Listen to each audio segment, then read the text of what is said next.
Voter তালিকায় এবার নাম রাজ্যের শিক্ষামন্ত্রী ব্রাত্য বসুর প্রয়াত বাবার।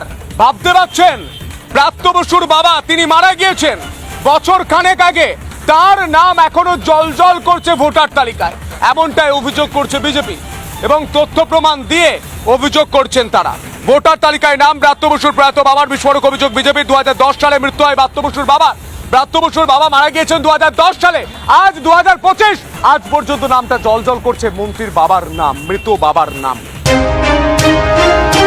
পশ্চিমবঙ্গে উনারই দলে বসা এক শিক্ষামন্ত্রী, তার বাবার নাম এখনো পর্যন্ত ভোটার লিস্টে রয়েছে, অর্থাৎ মৃত ভোটার এখনো ভোট দিয়ে যাচ্ছে। একটা মন্ত্রী, তেনার বাবার নাম এখনো পর্যন্ত 10 বছর হয়ে গেল এখনো লিস্টে রয়েছে। শুধু একটা মন্ত্রী বাবার নামটা না, নিয়ার অ্যাবাউট এই একটা পার্টে আমরা 10 থেকে 12 জন মৃত ভোটারের লিস্টে নাম এখনো পর্যন্ত পাই।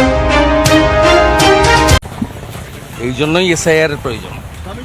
মানে দীর্ঘদিন আগে মারা দিয়েছেন প্রয়াত, কিন্তু এখনো পর্যন্ত ভোটার তালিকায় রয়েছে নাম, কথা বলছেন। এই জন্য